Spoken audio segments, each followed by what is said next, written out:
दर्शकों, कोरोना की महामारी इतनी फैल रही है और अनलॉक हो चुका है।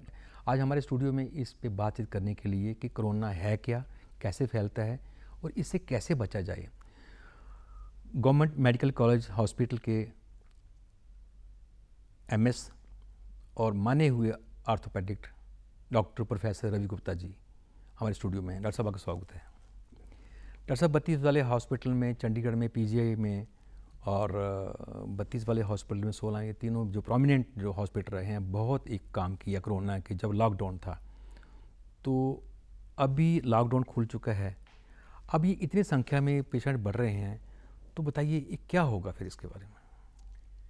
देखिए, ये एक ऐसा वायरस है जिसके बारे में अभी डिटेल में किसी को कुछ नहीं मालूम। तो इसलिए आज की डेट में हमें प्रिकॉशन अगर हम नहीं प्रॉपर लेते हैं तो ये किसी भी कैटास्ट्रॉफी की शक्ल ले सकता है। आपने पूछा क्या होगा, अगर हम वेस्ट में देखें, खासकर इटली, स्पेन और इवन अमेरिका में हालत इतनी ख़राब है, इतनी नंबर ऑफ़ डेथ्स कुछ सिटीज़ में जैसे न्यूयॉर्क है। तो ये सिचुएशन हमारे देश में भी धीरे धीरे आ रही है। तो इसलिए क्या होगा तो हम नहीं कह सकते कि क्या होगा, but definitely it will be A catastrophe अगर हम इस पे ध्यान नहीं देंगे तो। डॉक्टर साहब, इंडिया ने तो ये भी किया कि बड़े टाइमली लॉकडाउन किया और उम्मीद थी कि काफ़ी काबू में है, काबू में होगा, लेकिन अब जो आंकड़े आ रहे हैं बड़ा खुल के आ रहा है, इसके बारे में क्या कहेंगे? देखिए, इसके बारे में जब हमने लॉकडाउन किया, हमारे देश ने बहुत ही एक समझदारी का स्टेप किया कि जब नंबर ऑफ़ केसेस हमारे सिर्फ 340 थे उस दिन, जिस दिन हमने लॉकडाउन शुरू कर दिया, और जिस देश में भी कोरोना आया इतना वो सडनली आया कि लोग प्रिपेयर्ड ही नहीं थे। हेल्थ केयर इंफ्रास्ट्रक्चर प्रिपेयर्ड नहीं था उनके हॉस्पिटल में बेड्स नहीं थे, वेंटिलेटर्स नहीं थे, पीपीई किट्स नहीं थी। तो बड़ा ह्यू एंड क्राई हुआ वर्ल्ड वाइड। लेकिन हमारे देश ने इतना स्मार्टली हैंडल किया, 340 पे लॉकडाउन कर दिया और कर्फ्यू लगा दिए। और हमारी पुलिस को भी इसका बहुत श्रेय जाता है कि उन्होंने बहुत इफ़ेक्टिवली इसको इम्प्लीमेंट किया। तो हमारे केसेस एट लीस्ट लॉकडाउन के दौरान तेज़ी से नहीं बढ़े, और वो हमें एक विंडो मिल गई जिसके दौरान हमने अपना इंफ्रास्ट्रक्चर बढ़ा लिया बहुत अच्छा। हमारे हॉस्पिटल के बेड्स प्रिपेयर हो गए, वेंटिलेटर्स हमने तैयार कर लिए, पीपीई किट्स तैयार कर ली। तो ये एक हमने बहुत अच्छा स्टेप लिया। डॉक्टर साहब, ये जो कोरोना है, इसके बारे में काफ़ी सारी रिसर्च भी हो रही है। मेडिसिन जब तक नहीं आती है तब तक तो लोगों को इससे खेलना पड़ेगा, और ख़ासकर जो पैरा मेडिकल स्टाफ है, मेडिकल स्टाफ है, पूरा पुलिस के साथ सारे कुछ बैंक वालों ने, जितने भी हो सकता था, सभी लोगों ने अपने अपने वो योगदान दिया। मीडिया ने खासकर बहुत योगदान दिया। लेकिन सारे मास्क मुंह में लपेटे हुए, सैनिटाइजर करते हुए, तो हम 2-3 बातें उभर के आती हैं कि पहले तो हम करेंगे कि इसका जो वायरस, हम बचाव तो कर रहे हैं, मेन है कि वायरस से ये है क्या है वैसे, इसको क्या कोई ऐनक के साथ या टेलीस्कोप के साथ कोई देख नहीं सकता? क्या पकड़ में नहीं आता है? लोगों के मन में ख्याल आते हैं, आम लोगों के ख्याल है पे सब कुछ हो चुका है। ये चीज़ क्या है जो पकड़ में नहीं आ रही, कैसे फैलता है ये? देखो, जो भी वायरस होता है ना, वो एक उसके कुछ क्वालिटीज़ होती हैं वायरस की। वो इतना छोटा होता है, खासकर ये जो वायरस है इसका साइज़ है 80 नैनोमीटर से लेके 100 नैनोमीटर। जो हमारा एक बाल है, बाल से आप सोच लो कि 1000 गुना छोटा है ये। तो ये दिखता नहीं है, नेक्ड आई से तो दिखता ही नहीं है, नॉर्मल माइक्रोस्कोप के नीचे भी नहीं दिखता, बट कोई बहुत ही हाई पावर्ड जो इलेक्ट्रॉन माइक्रोस्कोप्स होते हैं उनके नीचे ये दिखता है। और इसकी जो खासियतें हैं कि ये एक प्रोटीन का मॉलिक्यूल है जिसके ऊपर फैट की लेयर लगी हुई है। अपने आप ये सर्वाइव नहीं कर सकता, अपना खाना नहीं खुद बना सकता, उसके लिए इसको एक लिविंग सेल की ज़रूरत है। अगर ये सरफेस पे पड़ा है तो कुछ घंटों में या कुछ दिनों में, डिपेंडिंग अपॉन कि सरफेस की नेचर क्या है, टेम्परेचर क्या है, ह्यूमिडिटी क्या है, ये कुछ दिनों में, कुछ घंटों में ख़त्म हो जाता है। बट जब ये हमारे शरीर में जाता है तो उसमें इसको हम सेल देते हैं, तो उसमें ये सर्वाइव करता है कई हफ्तों तक। तो इसलिए हमें इसका अगर इतना भी पता चल जाए तो हमें इसको, जब तक दवाई नहीं है, वैक्सीन नहीं है, इसको रोकने के लिए हमारे पास सिर्फ प्रिकॉशंस हैं कि हम इसकी ट्रांसमिशन की चेन ब्रेक कर दें कुछ दिनों के लिए, खासकर उतने दिनों के लिए कि जितने दिनों में अगर ये किसी ह्यूमन के शरीर में रहता है अप टू 6 वीक्स रह सकता है। अगर हम 6 हफ्ते सारे सौगंध खा लें कि हम इसको ट्रांसमिट नहीं होने देंगे, इतना ध्यान रखेंगे कि एक आदमी से दूसरे आदमी तक नहीं जाने देंगे 6 हफ्ते तक, तो हमारा देश जो है वो वायरस से मुक्त हो सकता है। अच्छा सर, एक बार फिर बताना, क्योंकि आम लोगों के लिए बहुत बड़ी बात है, लोग बात आई क्योंकि इतनी बातें हो रही हैं ना, आज सोशल मीडिया इतना एक्टिव हो गया है, यहाँ से आए सुन ले हर बंदा। ये आपने एक बार दोबारा गौर से सुनना, आवाम के लिए बहुत बड़ी बात है। ये आपने कहा है 6 वीक के लिए क्या करना है डॉक्टर साहब? देखिए, मैं सबसे पहले ये बताता हूँ आपको ये वायरस फैलता कैसे है। ये वायरस जो है ये खुद से ना चल सकता है ना उड़ सकता है, ना ये किसी ऐसे जैसे कि कहते हैं मलेरिया मच्छर के साथ चला जाता है, ऐसा भी नहीं है। इसके लिए तो हमें जब हम खांसते हैं, छींकते हैं या ज़ोर से बात करते हैं, हंसते हैं, तो हमारे जो है थूक के जो पार्टिकल्स हैं, जो हमारी या नेज़ल सिक्रीशंस हैं, उनमें छोटे छोटे ड्रॉपलेट्स बन जाते हैं। उन ड्रॉपलेट्स में ये वायरस बैठा हुआ होता है। अब ये डिपेंड करता है कि ड्रॉपलेट का साइज़ कितना है। अगर तो ड्रॉपलेट बहुत ही छोटा है तो वायरस जो है काफ़ी दूर तक भी जा सकता है, स्पेशली छींकने के बाद। हम नॉर्मली कहते हैं कि 1-2 मीटर डिस्टेंस रखो, बट अगर कोई छींक रहा है तो दूर अनप्रोटेक्टेड छींक रहा है तो 6 मीटर तक, 8 मीटर तक भी जा सकता है, और छोटा पार्टिकल उसका। और जो बड़े पार्टिकल हैं वो पास गिरते हैं। अब एक तो ये हो गया कि जब किसी ने छींका या खांसी की या ज़ोर से बात की, उसके जो ड्रॉपलेट्स हैं वो सीधा कोई उसके दायरे में कोई है तो उसके बाद सीधा ही उसके नाक और मुंह पे गिर जाएगा दूसरे आदमी के, तो ये वायरस उससे फैल जाएगा। या फिर अगर ये सरफेस पे बैठ गया, हमारा जो है ड्रॉपलेट्स गिर गए, मान लो इस टेबल पे गिर गए, उसके बाद मैं चला गया, उसके बाद कोई भी यहाँ पे आया, उसने टेबल को हाथ लगाया और उसमें वायरस बैठा हुआ था, तो उसने जब हाथ अपने नाक या मुंह को या आँखों को लगाया तो वायरस उसके अंदर चला जाएगा। तो अब 2 चीज़ें हैं मेनली, या तो हम डायरेक्टली खांसने छींकने से फैला रहे हैं, या जो सरफेस पे कहीं वायरस बैठा हुआ है उसको हम हाथ लगा रहे हैं तो उससे कर रहे हैं। तो हमें ध्यान ये रखना है कि जैसे सरफेसेस हैं, अलग अलग सरफेस पे अलग अलग टाइम तक सर्वाइव करता है। जैसे ये देखा गया है कि कॉपर के ऊपर कुछ घंटों में ये खुद ही मर जाता है। अच्छा। प्लास्टिक के ऊपर ये 72 घंटे तक जिंदा रह सकता है। तो अगर हम सपोज 72 घंटे से भी हम थोड़ा और बढ़ा लें, हम सोचो कि 3-4 दिन तक किसी सरफेस पे इसको सरवाइव ना करने दें, और ह्यूमन बॉडी में ये नॉर्मली 4 to 6 वीक्स तक सरवाइव करता है, उसके बाद हमारी बॉडी की इम्यूनिटी इसको मार देती है।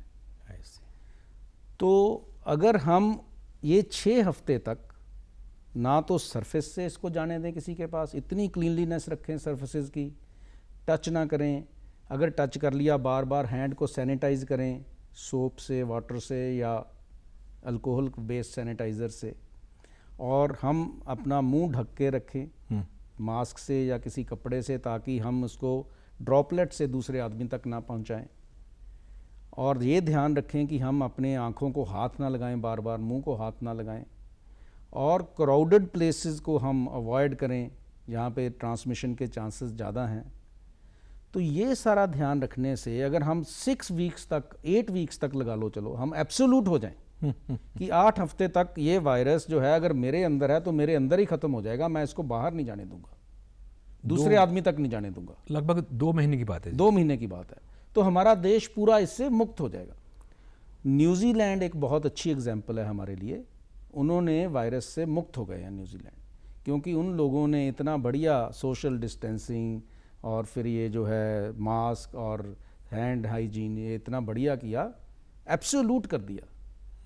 तो वो अब जो है न्यूजीलैंड वालों ने डिक्लेयर कर दिया कि हम वायरस से मुक्त हैं। डॉक्टर साहब, अभी आपने कहा है कि जो सरफेस है उस पर अपनी बात की, प्लास्टिक पे ज़्यादा देर रहता है, कापर पे तो कुछ घंटों में ये उड़ जाएगा जी। कांच है, लकड़ी है, कपड़ा है, इसके ऊपर इसका क्या है? सबके अलग अलग हैं। जैसे कपड़े की बात की आपने, कॉटन क्लॉथ के ऊपर ये वो है 10 to 12 आवर्स सर्वाइव करता है। अच्छा, तो ऐसे है। अगर कोई बाहर से आता है तो आजकल लोगों की अच्छी आदत है कि कपड़े अंदर आते ही कपड़े वाशरूम में कपड़े रख रहे हैं, कपड़े धो के और खुद नहा के बाहर आ रहे हैं।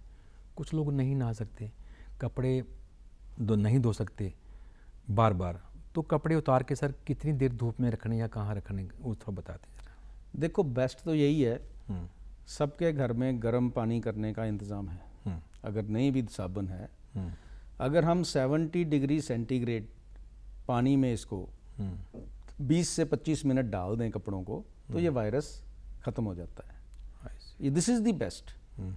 तो जैसे मास्क लोग कपड़े के पहनते हैं, तो उनको आप गर्म पानी में, उबलते पानी में धो लोगे तो वो जो है ये वायरस ख़त्म हो जाता है। सर मास्क की बात चलिए, सर मास्क जो जैसे ये मैंने पहना है जी जी और आपने भी पहना हुआ है, जी, तो ये ठीक है कि वो ठीक है या कैसा होना चाहिए, थोड़ा बताएं जरा।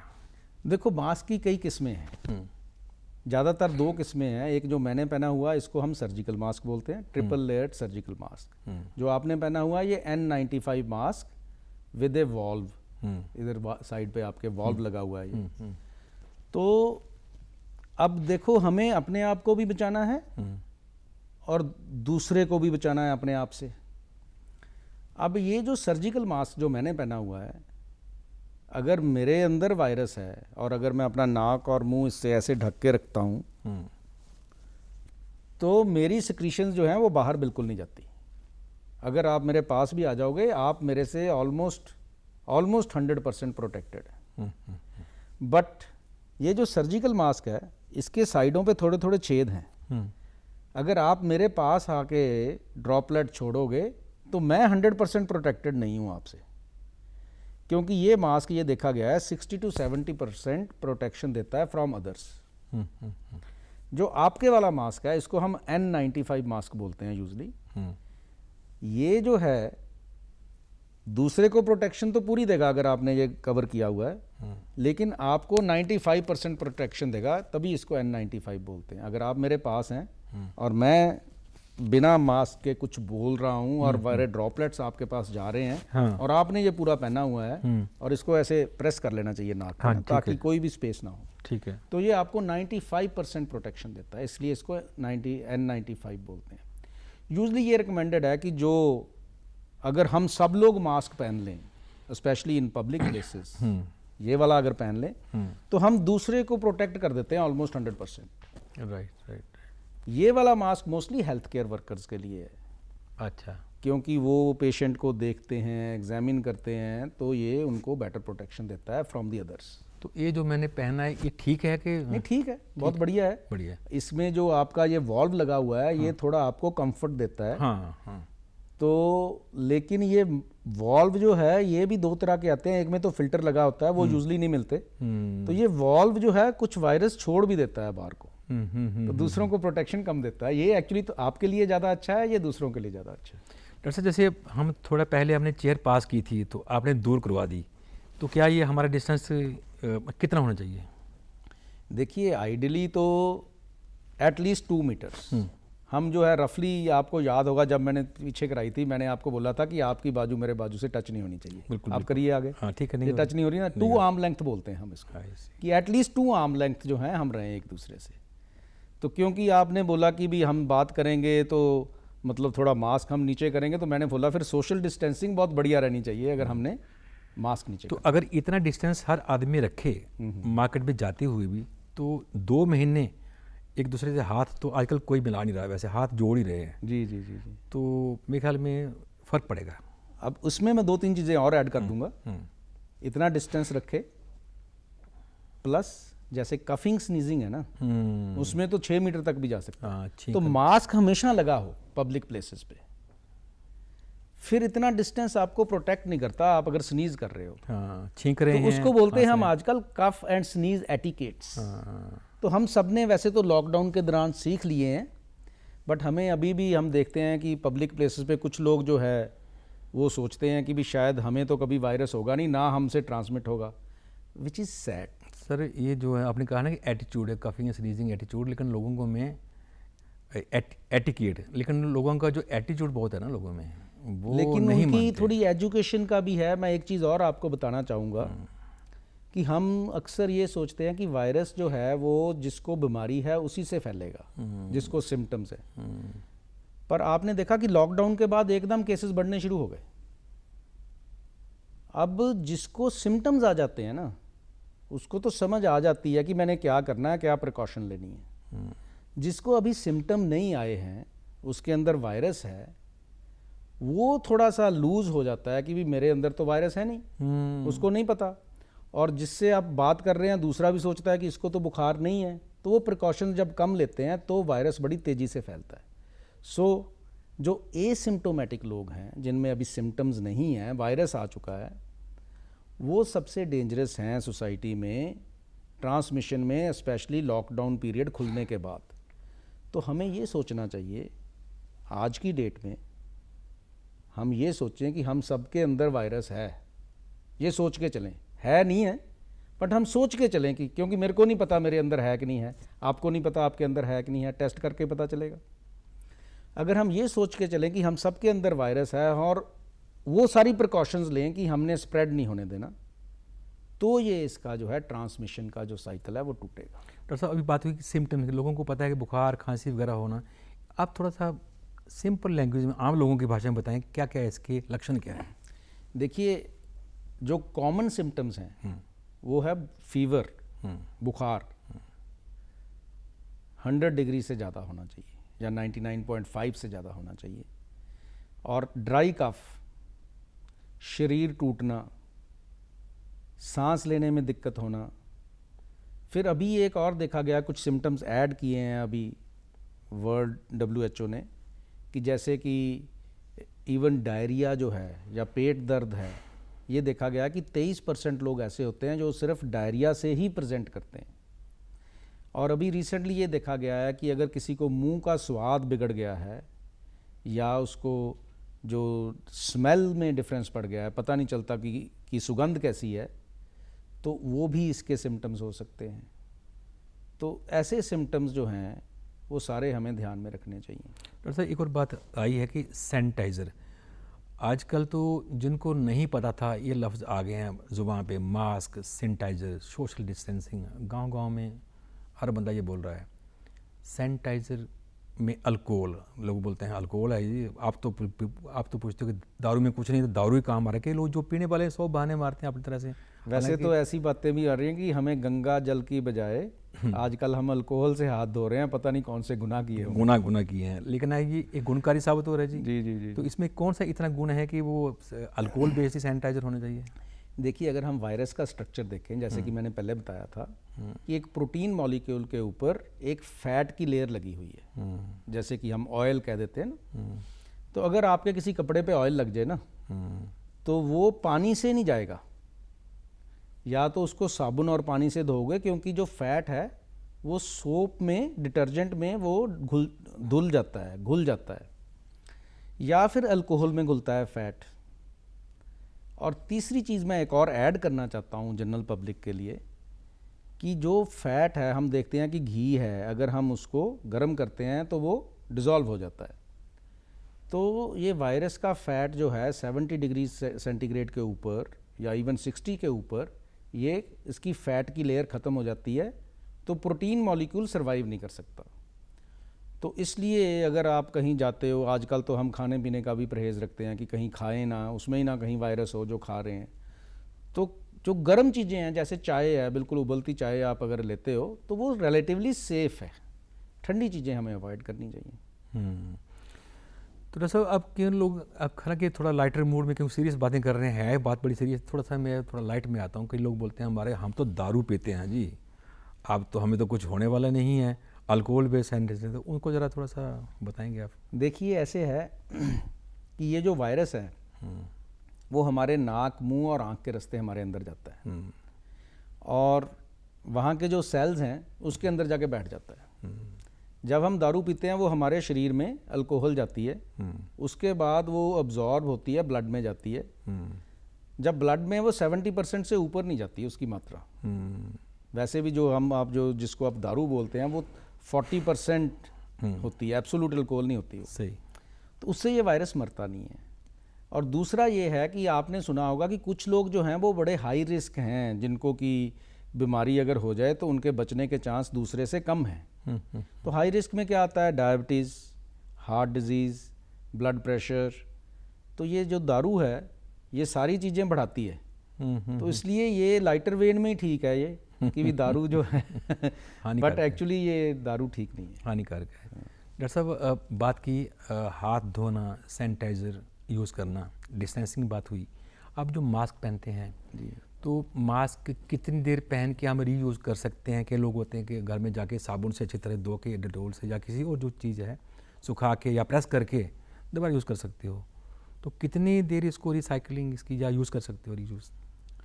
देखो, जो अगर आप कपड़े की मास्क की बात, मेरे को लगता है आप कपड़े वाले की बात कर रहे जी हो। जी, हाँ जी। तो कपड़े वाला मास्क नॉर्मली कोई भी मास्क जो है हमें 3-4 घंटे से ज़्यादा कॉन्टीन्यूसली अगर हम पहन रहे हैं तो हमें चेंज कर लेना चाहिए। और कुछ प्रिकॉशंस हमें लेनी चाहिए। जैसे मास्क, मान लो मैंने ये मास्क पहना हुआ है, मास्क पहना हुआ है तो इसको बाहर से टच नहीं करना चाहिए कभी। अच्छा। क्योंकि अब जब मैं मास्क पहन के जा रहा हूँ, हो सकता है कहीं से आके वायरस इसके ऊपर लग गया हो, या मैंने हाथ कहीं पे छुए हैं तो वो मेरे हाथों पे लगा हुआ हो, तो हम इस सरफेस को कंटेमिनेट कर देते हैं। ये पोर्शन जो, हाँ, तो बाहर हमें टच नहीं करना इसको। और अगर हमने अभी जैसे हम बात कर रहे थे, ये हमने मास्क ऐसे किया हुआ था, एक्चुअल में ये भी गलत है। अगर आपने ऐसे कर लिया तो अब मैंने ये 2 मास्क और रखे हुए हैं यहाँ पे, तो मैं स्टूडियो में जाने से पहले इसको डिस्कार्ड करके नया मास्क लगाऊंगा। राइट। अगर मैं इसको नीचे करने के बाद ऊपर करता हूँ तो इसकी प्रोटेक्शन की गारंटी कम हो जाती है। डॉक्टर साहब अभी आपने कहा डिस्कार्ड करेंगे। जी जी जी। अब आम लोग जो है मास्क पहन के फेंक रहे हैं, कहीं दिखा कि गलियों में, सड़कों में या पार्क में भी, स्ट्रीट में फेंक रहे हैं। जी जी जी। तो इसको क्या करना है, कहाँ डालना है, ताकि इसमें भी हो सकता है वायरस हो सकता है, इसमें हो सकता है, 100% हो सकता है। तो इसके बारे में लोगों को बताएं कि मास्क कितनी देर पहनना, कब जब उतारना है तो इसको कैसे डैमेज करना है, इसको नष्ट कैसे करना है? देखो, जो डिस्पोजेबल मास्क है ना, हाँ, उसको उतारने के लिए भी पहले हमें जो है ऐसे उतारना है कि जब हम इसको उतारें कि इसका बाहर का सरफेस कहीं टच ना हो। तो जो नीचे वाली तनियाँ हैं, पहले उसको खोल लिया, तो ये जो नीचे वाली तनियाँ हैं ये ऐसे आ गई साइड पे, ठीक है। फिर ऊपर वाली तनियों को खोला। जब ऊपर वाली तनियों को खोलेंगे तो ये ऐसे पकड़ के मास्क ऐसे ही आ गया, मैंने कहीं टच नहीं होने दिया इसको। और इसको आप किसी ऐसे डस्टबिन में फेंक दो जो ऊपर से कवर हो जाए इमीडिएटली, ताकि कोई भी जो है वायरस के स्प्रेड होने के चांसेस ना हो। तो या तो इसको येलो बैग में करके, आजकल हेल्थ केयर फैसिलिटीज़ जो हैं वो इसको बायोमेडिकल वेस्ट की तरह ट्रीट करती हैं, कहीं आप वहाँ डिस्पोज कर सकते हो, या इनको जला सकते हैं हम। तो ये इसके लिए हो गया। जो कपड़े के मास्क हैं उसको आप जो है गर्म पानी में साबुन और उससे डिटर्जेंट से आप धो सकते हैं। ठीक है डॉक्टर साहब, चलते चलते हम आपसे, क्योंकि बातें ऐसी हैं लोग सुनना चाहते हैं कि ये बहुत बड़ी बात है, महामारी है, पेंडेमिक है, तो लोगों को 2 लफ्ज़ों में क्या संदेश देना चाहेंगे? देखिए, सबसे इम्पॉर्टेंट बात तो ये है कि कोरोना वायरस एक सीरियस बीमारी है, लेकिन इससे पैनिक करने की ज़रूरत नहीं है। सिंपल छोटी छोटी प्रिकॉशंस से हम इससे बच सकते हैं और लोगों को बचा सकते हैं। सो डोंट पैनिक, सबसे पहली बात तो मैं यही बोलूँगा। दूसरी बात मैं ये बोलूँगा कि जिन लोगों को कोरोना वायरस की इन्फेक्शन हो गई है उनके ऊपर लोग कई बार ना सोशल स्टिग्मा लगा देते हैं कि अब वो ठीक भी हो गए हैं, उनसे दूर रहते हैं कि इसको तो कोरोना हुआ है। इस समस्या डॉक्टर साहब आ रही है। हाँ, तो ये बड़ी सीरियस बात है, उनके ऊपर स्टिग्मा लगाने की ज़रूरत नहीं है। रादर अब तो WHO ये भी सोच रहा है कि शायद वो लोगों के पास इम्यूनिटी पासपोर्ट है, अभी प्रूव नहीं हुआ कि ये लोग इम्यून हैं, अब ये ना तो इन्फेक्शन इनको होएगी और ये अगर पब्लिक प्लेस में जाएंगे तो they are relatively better protected. उनसे आप स्टिग्मा ना लगाओ, लेकिन प्रिकॉशन तो लेनी ही है, mask, social distancing, hand hygiene, वो सब ने लेनी है। और तीसरी बात यह है कि we have all to act with lot of responsibility. हमें कभी ये नहीं सोचना चाहिए कि मेरे को तो वायरस मेरे से स्प्रेड नहीं होगा और मेरे को हो नहीं सकता। So we should treat everyone to be potential source of infection. Mask लगा के रखें, हाथ अपने बार बार धोएं, don't touch the surfaces and don't touch your face with the hands, और सोशल डिस्टेंसिंग करें। और पार्टियां पुर्टियां तो बिल्कुल बंद कर देनी चाहिए आजकल। अगर कोई बहुत ज़रूरी है शादी, जैसे सरकार ने बड़ा अच्छा किया है जी कि 50 से ज़्यादा लोग नहीं होने चाहिए, बट वहाँ पे भी सोशल डिस्टेंसिंग हो, और क्रमेशन वगैरह में जैसे 20 से ज़्यादा लोग नहीं होने चाहिए, तो ये हमें सब ध्यान रखना चाहिए। डॉक्टर साहब, आपने बड़ी काम की बातें बताई हैं लोगों के लिए। लोगों को ये चीज़ें पहले मालूम तो हैं, लेकिन आगे किसी और माध्यम से आ रही हैं, कहीं और माध्यम से आ रही हैं सोशल मीडिया में, क्योंकि आप एक अथॉरिटी हैं, प्रोफेसर हैं आर्थो के, और गवर्नमेंट मेडिकल कॉलेज हॉस्पिटल जो 32 वाला है उसके मेडिकल सुपरिटेंडेंट हैं। तो आपकी ओर से कहना, उसमें एक वेट है, उसमें वजन है, उसमें एक बहुत बड़ी अथेंटिसिटी है। आप हमारे स्टूडियो में आए, आपका बहुत बहुत शुक्रिया डॉक्टर साहब। धन्यवाद।